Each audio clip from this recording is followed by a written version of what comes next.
নমস্কার বন্ধুরা, স্বাদের খোঁজে ইউটিউব চ্যানেলে আপনাদের সকলকে স্বাগত। আজকে নিয়ে চলে এসেছি একটি নিত্য নতুন রেসিপি। সেটি সবাই জানেন। এটা দেখে মনে পড়লো, ছি ছি ছি রানী রাঁধতে শেখেনি, শুক্তানিতে ঝাল দিয়েছে অম্বলেতে ঘি। ঠিক আছে, চলুন দেখে নেওয়া যাক রেসিপিটা। আমি কিছুটা বেগুন কেটে নিয়েছি, আলু, উচ্ছে, ডাঁটা, কাঁচকলা আর অল্প করে মটর ডালের বড়ি। আপনারা এখানে বিউলির ডালের বড়িও নিতে পারেন। এবার চলুন আমি রেসিপিটা স্টার্ট করছি। আমি এখানে কড়াইটা বসিয়ে দিয়ে বেশ কিছুটা মটর ডালের বড়ি দিয়ে দিয়েছি, দিয়ে অল্প করে ভালো করে তেল দিয়ে ভেজে নিলাম। এরপর কিছুটা পরিমাণে তেল দিয়ে উচ্ছেগুলো এক এক করে দিয়ে দিলাম, আর ওপরে অল্প করে হলুদ গুঁড়ো দিয়ে ভালো করে এইভাবে সুন্দর করে কিন্তু লাল লাল করে ভেজে নিতে হবে। দেখুন এইভাবে লাল লাল করে ভেজে নিলাম।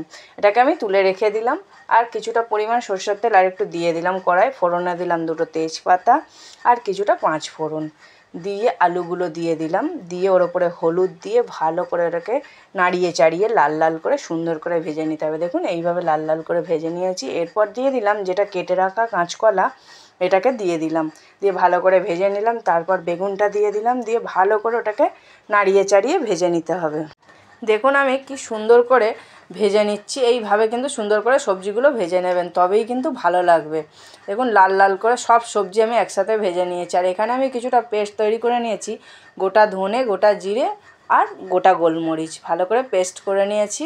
ওটা দিয়ে দিলাম, দিয়ে পরিমাণ মতো নুন দিয়ে দিলাম আর অল্প করে হলুদ গুঁড়ো, কেন শুক্তোতে বেশি হলুদ গুঁড়ো দেবেন না, আর পরিমাণ মতো চিনি।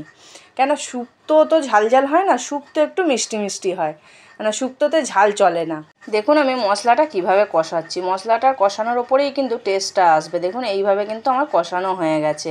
আর তারপর আমি যে ডাঁটাটা কেটে রেখেছিলাম ডাঁটাটা দিয়ে দিলাম। হ্যাঁ, ডাঁটাটা কিন্তু আপনারা ভাজবেন না, ডাঁটাটা ভাজলে ডাঁটার কিন্তু স্বাদটা চলে যায়, ডাঁটার একটা আলাদা একটা স্বাদই থাকে।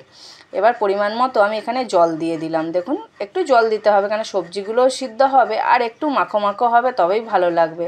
আর প্রথমেই যে ঝোলটা ফুটে যাবে, তারপরেই বড়িটা যে ভাজা ছিল আমার সেটা দিয়ে দিলাম, দিয়ে ভালো করে ফুটতে দিয়ে দিলাম। দেখুন আমার কিছুক্ষণ বাদে দেখাচ্ছি আলু গলে গেছে, কলাও গলে গেছে, আর পরিমাণ মতো যে আমি উচ্ছেটা ভেজে রেখেছিলাম সেটা দিয়ে দিলাম, দিয়ে ভালো করে ওটাকে আরেকটুখানি ফোটাতে দিতে হবে।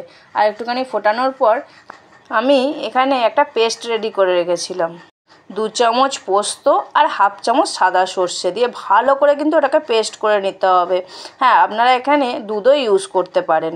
আর আমি এখানে একটা শুক্তোর মশলা রেডি করে রেখেছিলাম, সেটি কিছুই না, সেটা 5 ফোড়ন শুকনো কলায় ভেজে ভালো করে গুঁড়িয়ে রেখেছিলাম, ওইটা 1 চামচের মতো দিয়ে দিলাম আর 2 চামচের মতো ঘি দিয়ে দিলাম। দেখুন আমার ঘরোয়া পদ্ধতিতে শুক্তো একদম রেডি। ভিডিওটা ভালো লাগলে অবশ্যই একটা লাইক করে চ্যানেলটাকে সাবস্ক্রাইব করে দেবেন। রেসিপিটা কেমন লাগলো অবশ্যই জানাবেন।